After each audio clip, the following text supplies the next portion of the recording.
Jump.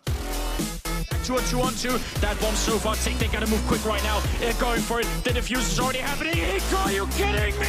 He's gonna go for it. They win the round. Hiko picks up a triple and Cloud9 win it. What? I can dance all day. I can dance all day. I go one on wall and into the back. Huge hit on Topher. They've lost 3. They've lost 4. Into disaster. They've lost 5. Navi disintegrating Topher. I mean, my heart's beating, my hands are shaking, He's thinking about it. Here it comes. Man dropped down Rengar's to the pretty bottom. close. They're going to dive in. It was the target This is here bad. of Exhaust and Uzi. Oh. On the back, they're trying to get in. But Zero's tanking over. Sorry, he's going to go down as well. Insect low. Insect goes down. Now Uzi is just my God. Yes. There's a god. Are you kidding me? Let's keep it clean. It's a family show.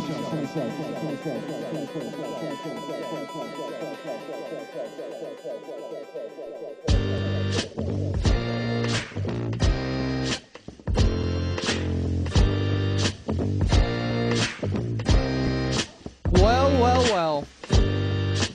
We're gonna do this thing again. Episode 2 of The Center Ring, coming to you live, pre-recorded from an undisclosed location. They call me Tim. The gentleman next to me, Brandon. How's it going? What's going on, guys? How's it going? It's going well, thank you. We're doing this thing again. We have such great reviews on episode 1. People were blowing up Twitter, calling Fox News, saying, where is episode 2? And we were like, damn it. If I don't give the people what they want, what will happen? It is all about them.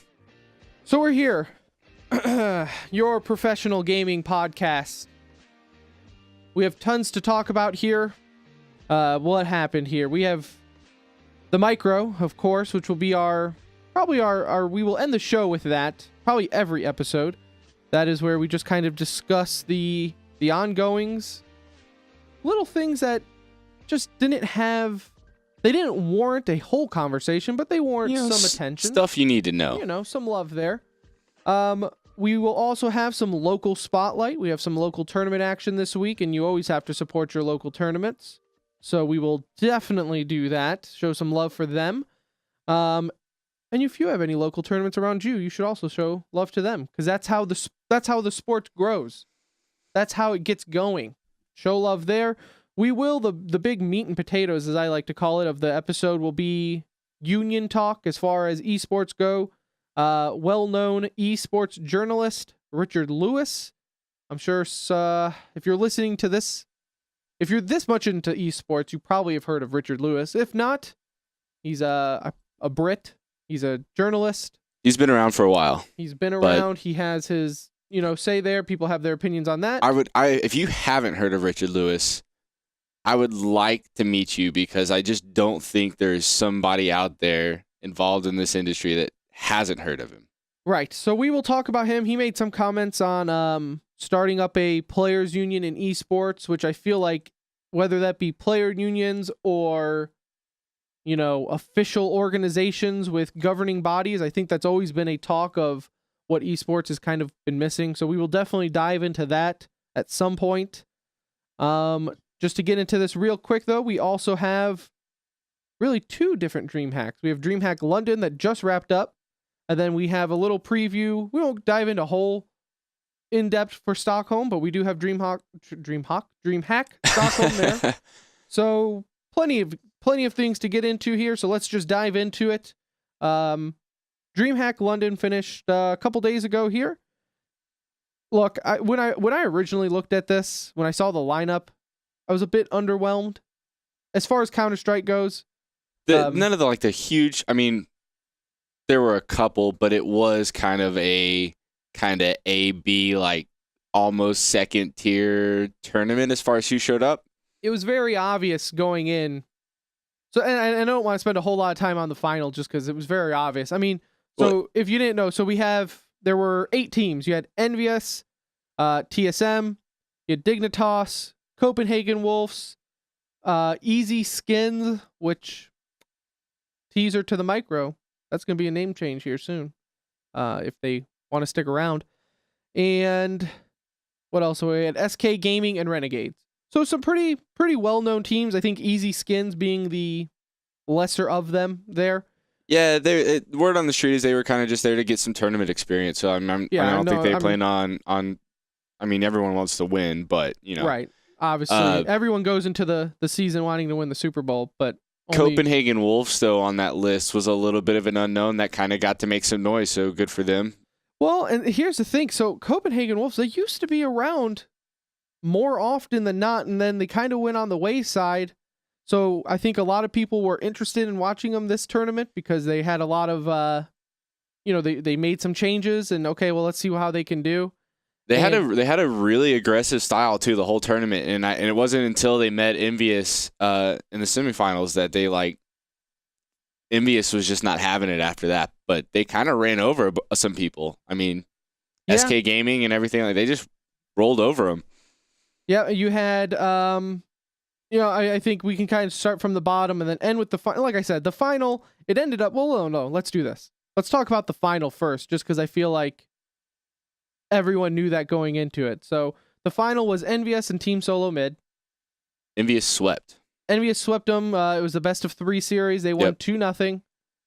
And both maps were 16 and 13, which that's respectable.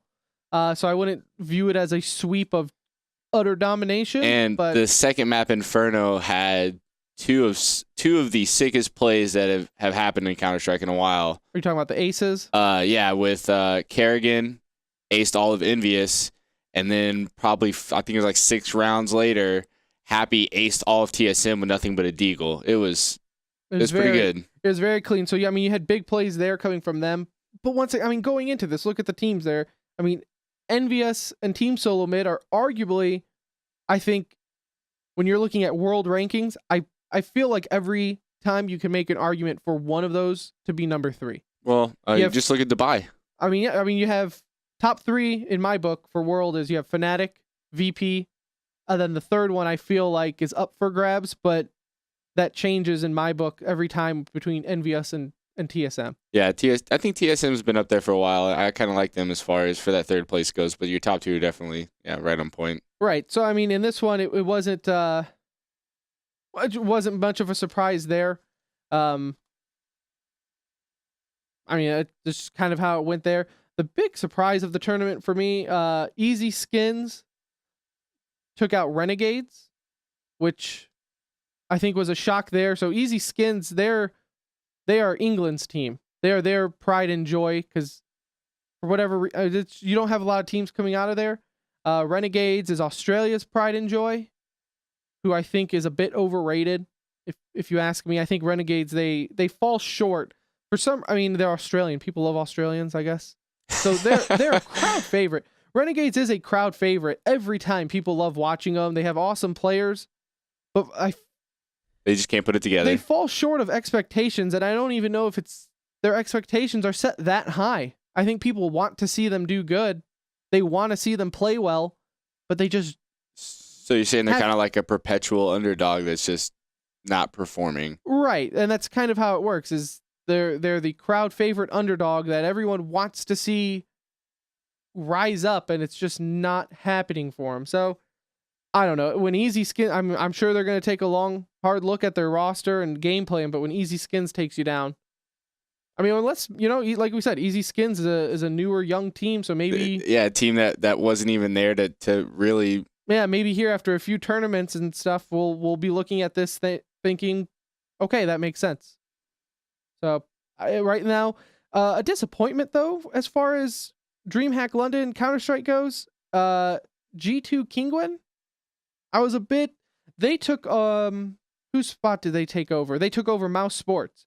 Because Mouse Sports decided to take off London, so they had more time to prep for Stockholm. So it was, kind of a last minute, if you will, switch to put G2 Kingwin in there. So I'm sure G2 is super pumped to have their team playing. But yeah, if you're gonna show up and kind of, especially with a new sponsor, and not be able to make any noise in the tournament, that's kind of rough. Yeah, I don't know.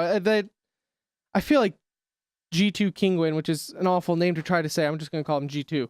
I think G2, I feel like that happens a lot, though. They are very hot and cold. I feel like that's another team where they're either on point, potential to win, to just shambles. I'm blaming the name change because I thought Kinguin was a really cool name. Yeah, well, we'll see if that plays through. But yeah, now it's just getting too long. But anyway. So you had that there. Copenhagen Wolves, we discussed a little bit. I thought they played really well. They did. So they I think they can only look up, really. I mean, they were kind of Copenhagen Wolf, Easy Skins, who else? Kinguin. I think they were all part of the invite. So they were kind of, in my eyes, they were kind of playing with house money. Really, any team other than Envious, TSM, G2 Kinguin, and I would say Dignitas, maybe, were playing with house money. Yeah, they were just there for the experience. But I mean, Copenhagen really impressed a lot of people just with the individual skill. You could kind of tell they didn't have the they weren't meshing completely together during the games. But you could see, I mean, when they were going up against Envious in the semifinals, they had plays that were like, wow, these guys are, they can hold their own. I think they've got good things coming for them. They just have to kind of keep at it, and I'd like to see their roster settle down. I think teams change way too often in the sport in general. And maybe that's one thing that we can kind of discuss about in the union talk, because you are very correct. There was a time where, I mean, it was after every tournament, teams would switch up just because they lost. It wasn't even like, okay, well, maybe you have to actually build some chemistry together, yeah. So for a while there, no, you are very correct on that front. I left my notes at home, I guess, as far as KDs go. Kenny S, though, I believe in the final was positive 16 for KD, kill to death ratio. So that's pretty good. Kenny S was definitely leading and carrying there as far as Envious goes. So that trade-off from them obviously worked out in favor. That's Kenny S's carry just about everywhere he's been. He's an exciting player to watch, so it's no surprise that he was top in the charts for him. Right. So good pickup on that. Right. So there's Counter-Strike Go as far as London went. Well, like I said, we'll preview Go here in a second for Stockholm, but I did want to, before we drift off so much far from DreamHack London, jumping over from Counter-Strike to Smash. I'm a big Smash fan. I can't wait for DreamHack Austin when we're there to see them. This one didn't have a lot of the heavy hitters. It didn't have, or at least my opinion for heavy hitters, it didn't have Mango. It didn't have Mewtwo King. It did have Armada, who ended up taking it home. He played with Peach there, so he took home first place. So that's exciting there. Hopefully Armada's at Austin. They haven't announced the players yet for Austin, but hopefully he's there. It actually, like when you told me about him winning and the names you just mentioned about who didn't actually play this tournament but still play, I get such a fit of nostalgia thinking about Smash Brothers, like back in MLG. Well, and here's the thing, like with me and Smash, I feel like it's a very tight, especially the pro scene for Super Smash, whether that be Melee or the new one on Wii U. I feel like the skill gap is so big, it's really hard to get into it again, yeah. Now, just recently, I'm sure it'll kind of help out, but the newer ones have, Wii U has online with, I mean, it's not the best connection, but it's respectable. So maybe that will increase its outlook as far as skill gaps go. But right now, I mean, it's like you said, it's Smash, it's just the skill curve from going casual to pro. Well, there was insane. like a little pocket of pros that played lane together all the time that just got so good at the game and just dominated everybody. Right. And that's why I think when you see the big tournaments where people are willing to travel far for, it's the same list of people, yeah. Same list of people every time. But it's still entertaining. I just wish there was more of a mix up there. So that happened there. Looking to DreamHack Stockholm, though, because that's just in a week. So they're busy over there. That's a quick turnaround. Yeah. So looking at the Counter-Strike there, just going down the groups here, because there's 4 groups.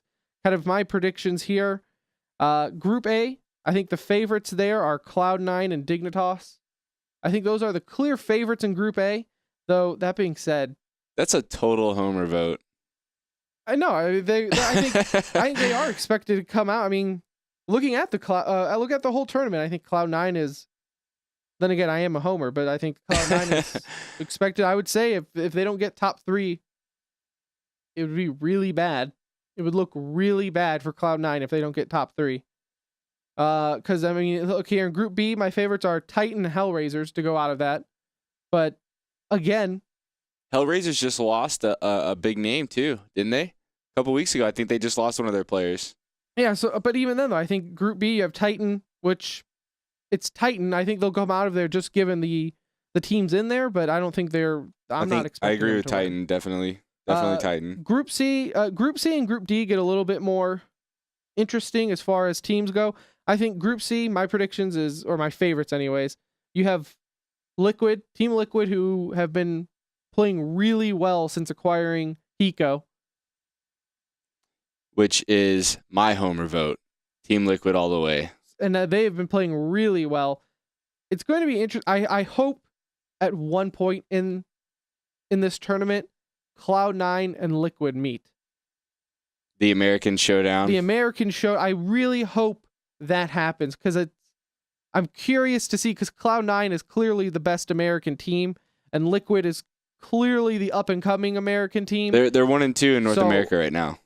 Cloud9 and but Team that, Liquid. again though, saying 1 and 2 is not saying a lot because No, there's not a whole lot of competition. In America. You're right. I feel like when they're playing their best, Cloud9 can be a top 10.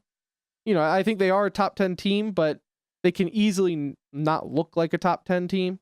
So I really want to see them in Liquid just to see. I think that would be a good measuring stick for Liquid if they played Cloud9. I agree. I'd like to see that matchup. That would be my pick there. Mouse Sports, they're also in Group C. I feel like they have to play well since they took off London to practice. They've been incredibly underwhelming as of late. I'm not sure that how well they're going to be able to hold up. The time off for practice probably was a good idea. I mean, you're going to look really dumb if you took off practice and then decided not to, or took off time to practice and then not show up. Again, in Group C, you have another American team, Mythic. That's about the only note I have for Mythic. And then Renegade. Renegades is in that group as well, so we'll see how they bounce back. Group D, another one where I think that could go anywhere. You have Flipside, for which a while there looked promising, and then they've kind of dozed off. CLG, which is another team where I feel, personally for me, it's hard to get a feel for them. I feel like sometimes CLG is on point, and they look like they're on the upswing, and then they kind of come back down. They played well in they were in the iBuy Power Tournament and played well. But past that, I mean, like you said, they've kind of they're like a roller coaster of a team. I mean, so that's interesting there. And then just a team to watch for me personally. I feel like Copenhagen Wolves is a team that I'm going to attach to, just because I don't know why. I mean, they haven't done anything to make me like them, but I do. So I'm going to watch Copenhagen Wolves there. So there's my kind of outlook there on Stockholm. Obviously, we'll recap that after the tournament just to see how everything shakes down for that, and we'll see there. As far as that goes, do you have any more thoughts on DreamHack? We're about to turn the page. No, we're good. I think you covered it really well. I'm with you on Copenhagen Wolves. I think the underdog aspect that they kind of got in the last DreamHack, I'm kind of rooting for them now. Yeah, so that's there for you. And then on to the big topic of this episode here, which I think we are both, even in kind of like the pre-show meeting, if that's what you want to call what we do before the show, we kept trying to talk about it, and we were like, no, let's wait, because it's gonna be it's the union talk here with that Richard Lewis. I guess it was about 7 days ago now. I think it happened right after we did episode 1, and it was right before. About a week before DreamHack happened. Right. So. Richard Lewis came. He did like a YouTube update Google Richard Lewis Union Talk, you can see the update there where he kind of updates everyone on what he feels is going to be for his idea, his hopes and dreams for a player union in all of esports, not just Counter-Strike, not just League. He wants it for any player that is a professional gamer. That is quote unquote professional. It's a professional gamer union, and you have to admit the grandiose idea of kind of helping these players out is great, but he goes about it, in my opinion, all wrong. Right. One thing I do want to get this off my chest here, though, because a lot unions in general are kind of a hot topic in the sense of everybody kind of has a one way or the other opinion on them. I'm not. I don't think they're bad. I don't think they're good. I don't necessarily think they're always the way to go. I do think in a professional sport atmosphere, you do need a voice for the players, which typically always defaults in a union. So there's that. I mean, every major league has one. So I don't think you're going to find anyone who disagrees that doing what is best for the players is good. Or, I don't think you're going to get anyone who argues that they don't need a voice or anything like that. So I don't think there's anything wrong with the concept. Politics completely aside, yeah, the whole idea behind the union is to give these people that are basically earning money for all these other companies a way to be treated fairly and basically not become indentured servants, which is what it boils down to. And Richard Lewis has been involved for a long time in the esports industry. He played some games for a while. He was a journalist for a long time. He's a what's the politically correct way? He's a polarizing personality. If anybody had watched the DreamHack London broadcast stream, you can get a taste of what Richard Lewis is from his commentating. There was a lot of them on it. He at one point is completely just railing on these players for whatever reason, and they may be inside jokes that the player thought was funny. But then on the other hand, he took a break out of the broadcast to give a shout out to a user on Reddit who had just lost his brother and posted a comment on Reddit about it, and Richard Lewis gave him a shout out. And so it's there's those two things where he does something that's you would never want somebody that's leading a union to do, and then he does something that's oh man, this guy isn't so bad. And I mean, we've got an audio clip here that kind of, he even touches on it himself about leading the union. Well, anyway, there was a few players, I think, that don't like the idea of me being involved in a union, which, look, this is about player welfare, so I don't care. Whatever players think is a consensus needs to happen, right? And if that means that we can't use Richard Lewis, he used to be a journalist, he's written things, we don't know if we can trust him, whatever that is. It's not because he's a journalist. Let me just put it that way. It's not because he's a journalist. And there's other things wrong that you probably want to touch on for his arguments as far as the pro-union aspect goes. But I mean, if a union is started, if somebody takes the lead and puts this together, I just hope it's somebody that is better at getting, as a better leader, gets people together and can get something done. I mean, yeah, I think, obviously, I did not agree with 100% of things that he said. I think he made some good points. I think he made some bad points. Some of the good points that he made that I guess while I was listening to this, and I even listened to it one more time on the way up here, he makes some points where you're like, okay, I totally agree. The players need this. This needs to happen, not only for the players, but I think just for the sport to grow as far as esports in general, because it does need to be more professional in the sense, which is kind of funny when you look at the way he commentates, but that's besides the point. But then there were also things where, it kind of, your ears perk up a little bit and you kind of tilt your head and you're like, well, I don't think that's how it would work. And I don't think that's how it can work as far as a union in esports go. And I've even discussed this with people who don't follow esports at all, but they follow sports in general. So they kind of have the idea on players and organizations and owners and contracts, and they have an idea on how that is supposed to look like. One thing here, one thing that I did like that Richard Lewis brought up is that esports is something that is different from other sports to where you have multiple organizations with multiple teams in completely different games. It would almost be like if you had a Dallas Cowboys that played football and baseball, owned by the same thing, sponsored by the same thing, but completely different in the sense of what they are. Right, and he brought up the fact in that video about if you have teams that are, or if you have these corporations that have teams in multiple games, if you have unions for each game, then one of those teams might have more bargaining power than the other. But if you compare that to sports these days, I mean, if you look at a game like Counter-Strike and League of Legends, that's like MLB and NFL. I mean, it is two separate kind of entities, but one owner covering both teams. So I'm not sure if I agree that you need to have, I think for the aspect of just sheer numbers, it would be better to have all of the games involved at this point. But at some point, I do think you're going to have to split them up. You're going to have to I agree with you there, where eventually you will have to split them up. Because he even brings up the point to where basically it has to be like a all for one for all attitude.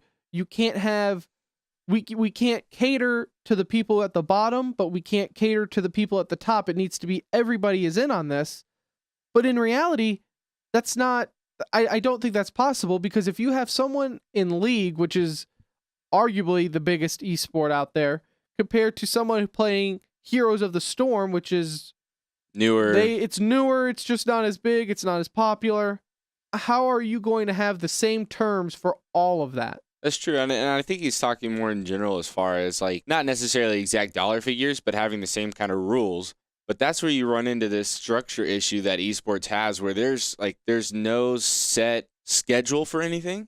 It's just random tournaments throughout the year. Yeah, I was telling you in the pre-show where, I call them like they're pop-up tournaments. So not only, if you want to create a player union, that's great, but you have to think, and once again, I would love a player union, but you'd also have to think of what would be the domino effect of that. Well, are all these tournaments and all these organizations with the dollars going to join together and say, okay, if you guys want this is what we also need? It's true. And there is no, as far as one governing body in esports, you have the big names, you have the ESLs that will make something and it will make a ripple in the community, where like they're drug testing, for instance. But at the same time, just because they do it doesn't mean MLG has to honor any type of ban that ESL puts on a team. Yeah, all the different leagues. Yeah, that's a great point. And if ESL saying we're going to start drug testing and or we're going to make a union, and all of a sudden MLG says, well, we're not going to have a union, but we'll give you all this other extra stuff for free, then the union is useless. Well, and that's like you said, and I don't know. So with these pop-up tournaments, just in regards to that, last week, iBuyPower announced, I think on Thursday, that they're going to have a weekend tournament that starts the next day on Friday. Well, how would that work with the union then? Would they even have to honor union rules, or would the union be like, our teams are not going to play with you unless you agree to these terms? Or is it just based off of, is the union not even worried about tournaments? Are they more so worried about the sponsors and organizations that are paying them? I think they're more worried about the contracts that the players are signing right now. But a lot of the stuff he brought up regarding contracts, you can't do the things that he's suggesting you do unless there's like a structured season that allows you to say like, well, between this time and this time, you can go look for other contracts. Or if your contract is this long, at this time, you can start fielding calls from other organizations. Right. So, let's play this little audio clip since it has stuff to do with contracts. So let's listen to this. In a lot of esports contracts, what we've got is a player can pay 20,000, 50,000, whatever it is, to get out from under a contract. But the team owners, the people that control that contract, are under no obligation to tell the player about other opportunities. So let's say you're a player and you've signed one of these contracts and you've signed this buyout, right? And you sat there and I can pay 20,000. I got 20,000 in the bank and I know I can pay it. And if I get out, I get out. But what if I can't get a job afterwards and I've just wasted my 20 grand savings? Risk, isn't it? And it creates culture of fear. and that culture of fear is what locks players in. And so here's my kind of outlook on that statement right there is I feel like that's what a contract is for. Oh, I totally agree. And don't sign the contract. The problem with what he said right there isn't the fact that there's no union. It's the fact that you have players signing contracts that they may not agree with later on. That's exactly, yeah. A union's not going to help that if they still sign the contract. Yeah, that's like saying like my employer right now at my 9 to 5 is obligated to tell me, if I'm in a union, is obligated to tell me that, oh, hey, by the way, the company down the street is hiring people in your job position and paying you $10,000 more a year. No, that's when I quit my job, I don't expect my job to help me find a new one. Exactly right. Yeah, and so that's to me. I heard that, and that's one that I said where you kind of tilt your head and think, did you just hear what? I mean, that doesn't make any sense. Yeah, it doesn't make any sense why. And even if that was just like a throwaway comment, I'll give him the benefit of the doubt that maybe that was just like a throwaway thing that he felt like he was rolling. You know, he's making this YouTube video and he's like, man, I just made one good point and bam, here, let's make another one. I'll give him the benefit of the doubt there. But even if you're just looking at contracts, to me, a contract is a contract. Don't sign it if you realize later on that you maybe don't like all the terms and agreements to it. I was actually surprised to hear that there's even buyout clauses in these contracts. Like I'm surprised to hear that these corporations are allowing. I mean, it's a huge chunk of money to get out of him. Obviously, if he just threw out a 20 grand example. So I mean, I'm just surprised that that's even there. And that, in my opinion, is more of an option than any player in an actual professional sport gets. Like, I mean, like if you think of like an NHL contract, I mean, the teams have the option to buy out the contract if the player just starts like being awful. But the player can't go up and be like, they can retire. That's all they can do. So I'm not sure why they even need a buyout clause. But neither here nor there. That's small details to argue about. To nitpick, and that's why I want to give him the kind of the benefit of the doubt. I don't want to nitpick everything that he says. But there were some things like the contract issues. I think that just because there's a union, you don't solve the issues of, first off, I guess, I mean, and he even kind of says, like, everyone kind of has to agree on this to be a part of it. I said the numbers in esports are too small that if you have, and especially with how young the people are that play the games and how willing those people are to play them for next to nothing as far as dollars go, if you only get the top 50% of players to agree to it, you're going to have people that will gladly fall in line and scab for the jobs. If you're an up and coming someone trying to make it as a professional gamer, which in essence is just someone who gets paid to play games competitively, right? We're kind of all on the same term where all in all, that's what makes a professional gamer. I mean, they had an entire movie about it from the NFL's perspective. Keanu Reeves, The Replacements. Players go on strike because, you know, the union agreements aren't being met, and then all of a sudden you get just new players to come in and play. And it's going to be a lot easier to replace the players in esports than it will be any other. What is stopping the organizations to where once the players bring these demands and these organizations are just like, or you could just not play Counter-Strike for a living? How about that? Would you rather do that? And you know, and then what? The players just kind of look at Richard Lewis and say, what do we do now? In the major sports, the whole idea is that like the sport will suffer because you don't have the top players playing. But I don't think that would happen in esports just because of like all the free broadcast. And I mean, if you throw money out there, people are going to play a game to try and win it. Yeah, I mean, it's almost like how you mentioned, you kind of alluded to it earlier, where there almost needs to be a league without tournament winnings. It almost has to be like a league that just gets revenue from viewership, from merchandise sales, to where they can push that revenue back to the players.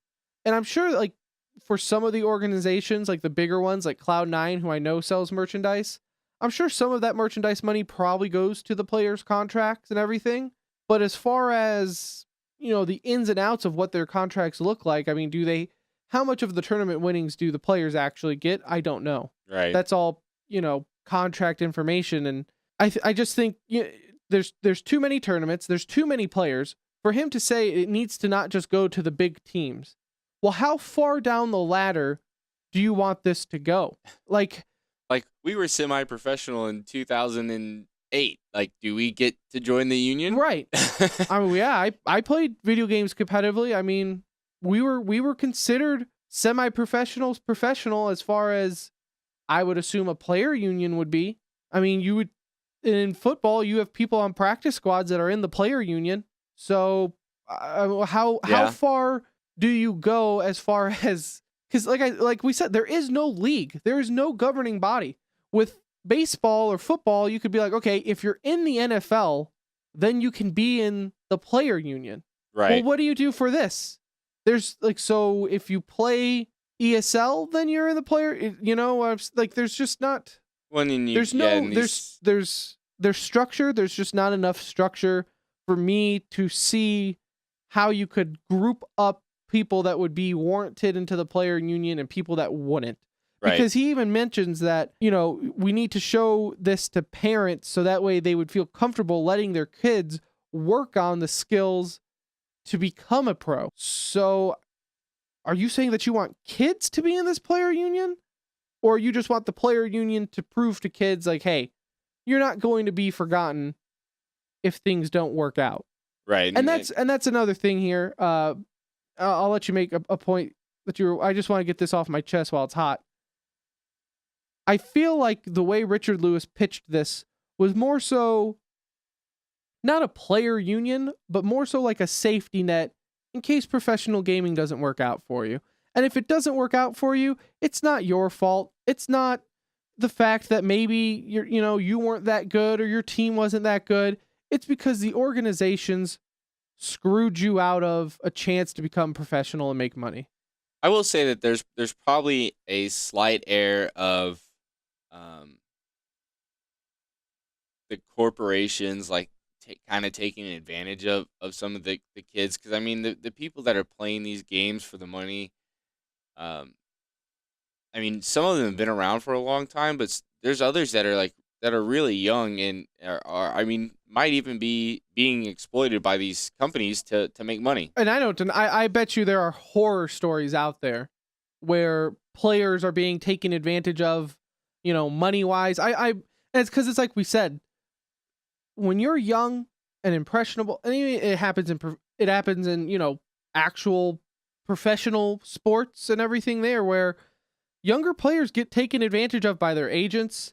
They get taken advantage of by their families, friends, organizations, you know, not so much in like, you know, NFL or anything, because I think a team would get called out on that before an agent would.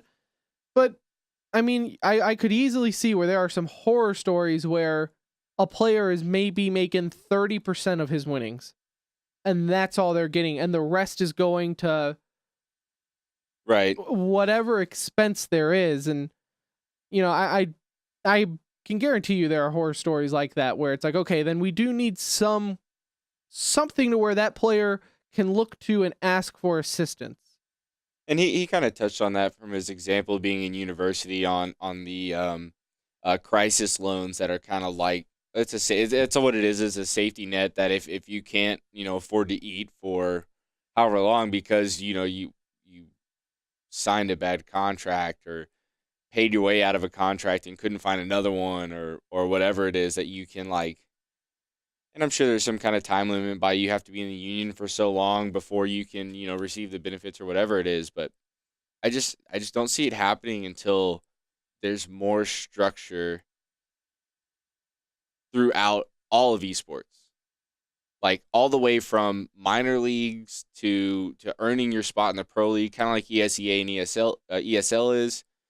But like just all the way through that until you have one body to kind of negotiate against, a union is just kind of out of the question. And then I feel like you just nailed it where you said one body to go against. Because right now the player union, even if there was one union, they're up against a lot more than just one league. I mean, they have to look at ESL's rules, they would have to look at DreamHack, they would have to look at CEVO. I mean, they would have to look at a lot of other leagues and their rules, and it's like you see, there needs to be. I mean, it's called a union for a reason, and that's because people are united.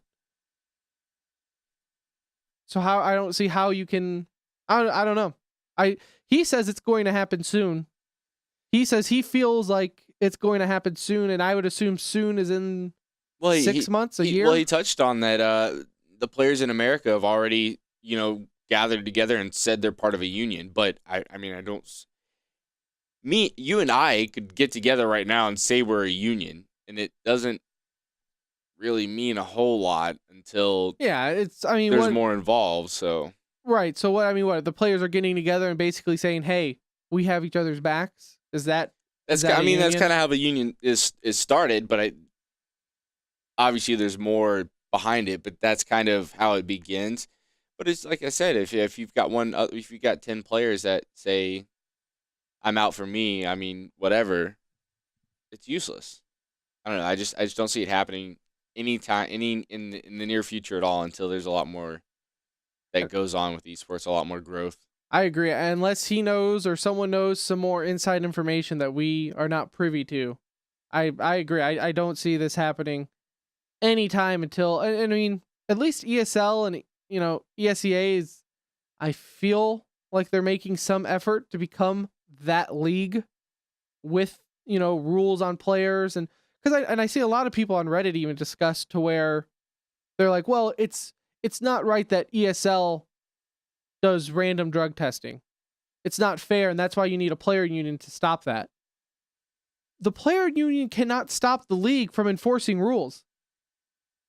They can negotiate the rules. I mean, they negotiate rules, and that's what the union's to negotiate. But if the league still says, no, sorry, you can't have drugs while playing, I mean, they're not going to, I just don't think. And I will tell you that's what the union I is don't for. think a union will survive a lockout. Like if they don't kind of bend over for the companies putting on the tournaments, I just can't imagine a union lasting very long in a situation where all these players stop getting paid. No, because there is a endless pool of gamers who would gladly take their place. Yep. To play video games. Maybe even not competitively in the sense of doing it long term, but just to have a chance to go to a tournament and win, and be on Twitch and win and be on the big screen. You will get people wanting to do that they will pay their airfare, let alone never being part of a union. Yep. So I will say it's a great a great gesture. And I hope one day that it happens. I don't think it's happening anytime soon. Right. Not sounding like a bunch of negative Nancys sticking up for the man. I agree with you. There's nothing wrong with looking for ways to help players, especially in esports, because I do think what we need in esports. If he wants to start something to really help the players right now, he should look to getting 3, 4, maybe 5 lawyers or agents together and kind of build a contract template for these guys that keeps them from, because I mean the only reason these players are in the contract situations they're in is because they've signed those contracts. Did they not talk to anybody about oh man, there's a buyout clause, but I'll have to go find another job after that? Get some people together that can kind of educate the players and give them ideas on how to take care of themselves before and after the contracts are signed, and you don't have to worry about a players union right now. Yeah, and he even mentioned in there he has lawyers offering help, accountants offering help, mental professionals offering help. I just feel like that's all, water in a paper bag for now, because they're not going to always offer their help for free.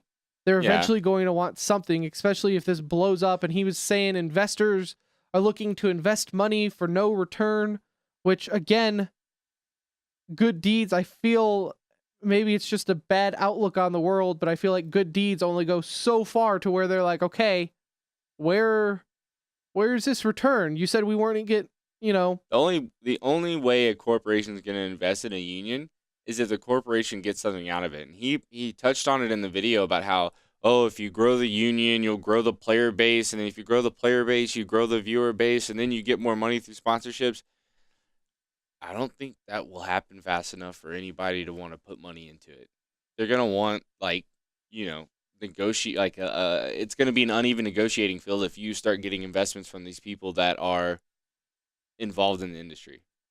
Yeah, I don't think they're going to invest their money just for the good of players and to have a good name. I mean, you're not going to be able to go up to somebody that just dropped, $2 million on your union and say, "Well, we don't agree with your rules. We're not playing." I mean, you're not going to do that.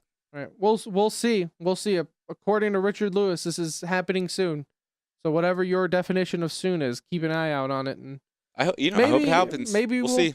Prove us wrong, right? That would be the greatest thing, because I do think if you have governing bodies, whether that be from players or organizations, I think that would be a legit. I would love to see an actual league. Yeah. So, and where players sign contracts with that league and teams, and I would love to see it. I would like to see teams in a specific area. Like, if I want to go watch a match, I'd like to be able to go watch it, not have to travel to Stockholm or Cluj or Slovenia or Right. So, well, we'll see. I guess, and that might be next after players start getting official with governing bodies. I don't know. Speaking of governing bodies and other tournaments and everything that the union would affect, we're jumping over to Dota here. MLG, they've just finished up their European qualifiers last weekend, I believe. Monkey Business ended up qualifying from Europe. They will join MLG in New Orleans October 16th through the 18th for their finals. That'll be a fun tournament to be at. I don't know if any of these teams have been in to New Orleans before, but I mean, I guess if you're going to the only team that I could even think about being in New Orleans would be Evil Genius, because they're American. But I highly doubt anybody else. It's a fun does. experience. I think they're I don't know. I think they're going to enjoy it and probably have a really bad impression of America when they leave. That it just smells like beer and urine. So I mean, that's October 16th through 8th. Maybe we can weekend trip. Yeah, yeah, definitely. Maybe it's close enough. Yeah, it's close enough to where we live. So maybe a weekend trip there. You actually have some big names in that tournament there as far as invited teams go, and this is after ESL New York. So I wonder if some of these teams are just hanging tight for 2-3 weeks in America. But you have, I mean, Evil Genius, which #1 team in the world, which is pretty, to me, that's huge to have a #1 team being American in Dota. I guess when I watch Dota, I just think of Chinese teams dominating for some reason, and I guess that's just for as big of as a game it is, and to have the Americans up top, and not just top team, but there's 3 players on that Evil Genius team that are 1, 2, 3 in the world too. I mean, it's pretty impressive. Yeah, so I think that's pretty legit. You have some rollovers from ESL New York, and so teams that will be at ESL New York and MLG finals in Dota. EG, Evil Genius is one of them. Team Secret will be at both. They're #2 in the world currently. You have Virtus Pro, their Dota 2 division. They will be there for both. So I mean, both of them are going to be shaping up pretty well. For there not being a whole lot of tournaments in America, they're going to have their fair share of Dota here in the month of October. There is actually a match that I'm hoping happens in New Orleans. Team Secret and Monkey Business, who just qualified. Monkey Business was actually formed by 2 people that kind of got the boot from Team Secret in Fly and No Tail. They put together Monkey Business, and now they're qualified to participate in the same tournament. So hopefully see a little rivalry going on there. I'm serious. Let's see if we can't make it out there then. 16th through the 18th. I would love to see some live action on Dota. And real quick before we get to the micro, let's take a look at our local spotlight, kind of our local spotlight tournaments here. We did have one in the Dallas-Fort Worth Metroplex, so we always like to give love to our local guys here. Epic Gaming League. You can find them at Twitter at EpicGL. How does that sentence work? You can find them on Twitter. Well, it's the at sign, but do you say at? Like you can find me at Twitter. No, you can find me at and then the Twitter handle. Okay. You can find them on Twitter. at Epic GL, Epic Gaming League. You can find them in Allen, Texas, McDermott Drive. That's where you can find them in Allen there. A couple of dudes, they were throwing a Counter-Strike tournament this last weekend here.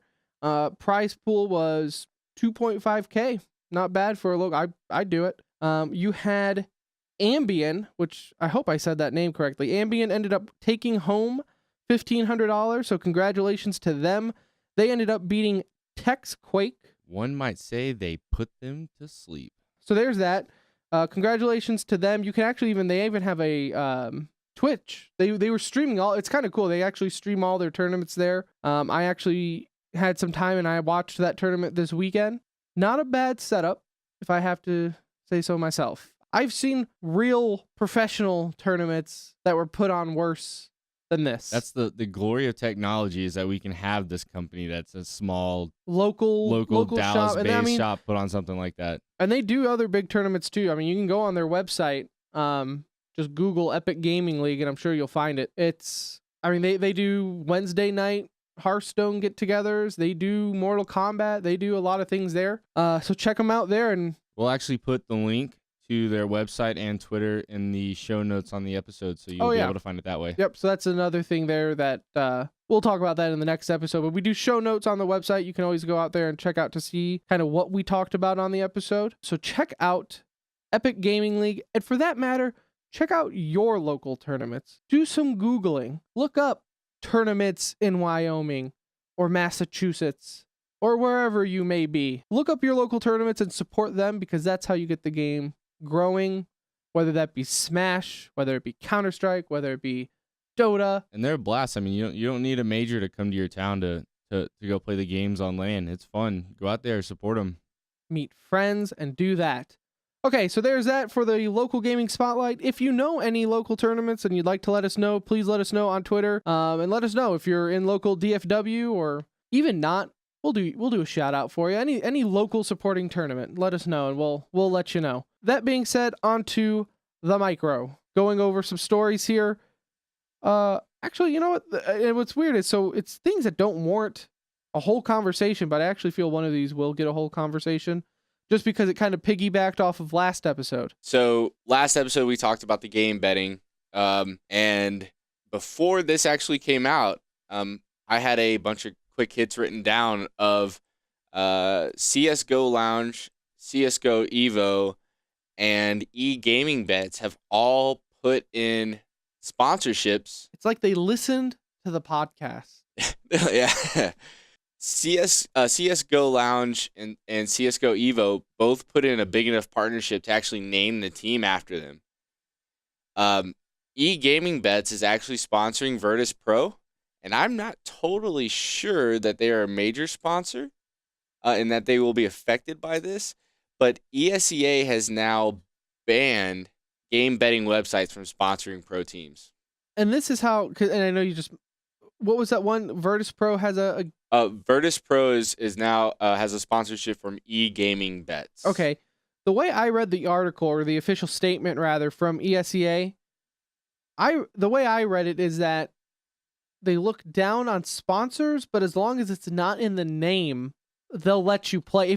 If you have the gambling sponsor as your name, such as Easy Skins, which I think their official name is easyskins.com. Yeah, that's what it was on the brackets and everything. Is a terrible name anyways.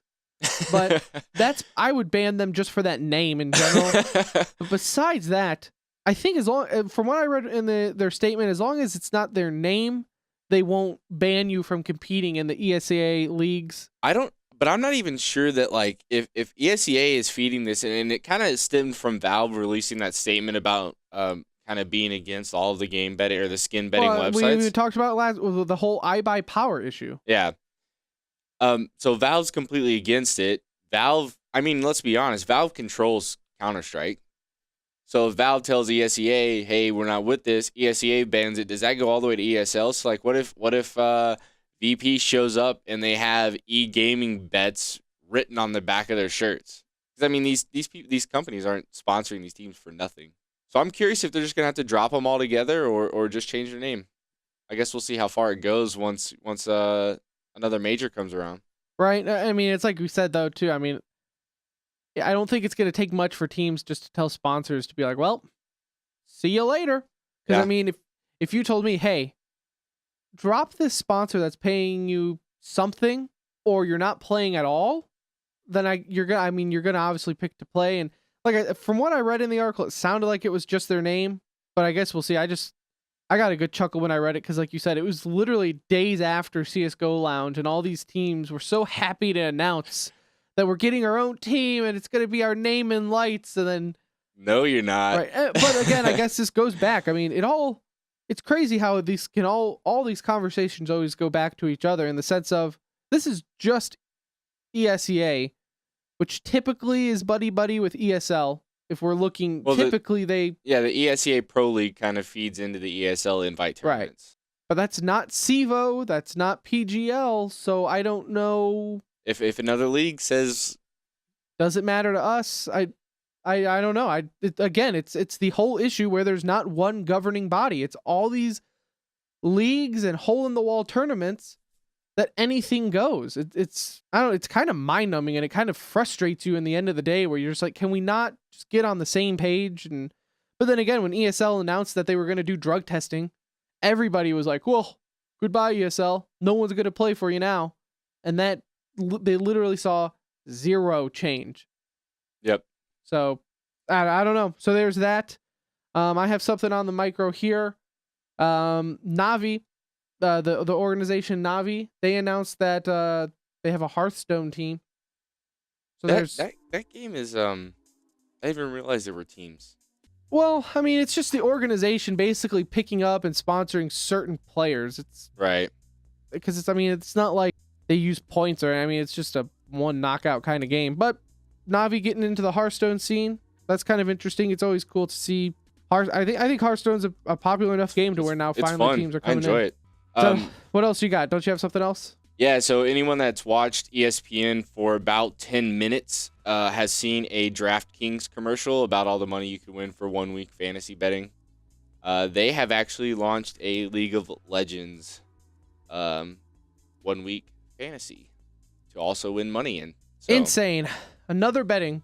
Yep. And that's a real betting site. That's real cash. They're not messing around. That is not one of these e-gaming sites that just popped up and decided to throw some money into it. That's a real betting site that will shove their name down your throat. So maybe right next to that NFL one, they'll have a League of Legends commercial right next to it. I don't know. But I guess whatever. It will be interesting to see if there's that big screen with the League of Legends and people jumping around with $1 million check. We'll see what happens. People will do it. Anyways, that about does it for episode 2 of the Center Ring. Thank you all for listening. Thank you for sticking with us this long.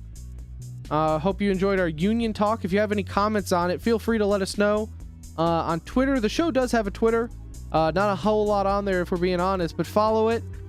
Get the latest updates on commercials, on episodes, news, anything like that from us. Maybe commercials. Maybe we'll tweet out some on that. Probably say the Twitter handle. It is at the Center Ring, all one word, or the Center Ring, if you want to read it that way. I am at Pirate Mushroom. You are at Brand PGN. BRAND PGN. That's it. So catch us on there. Let us know what you think of the show.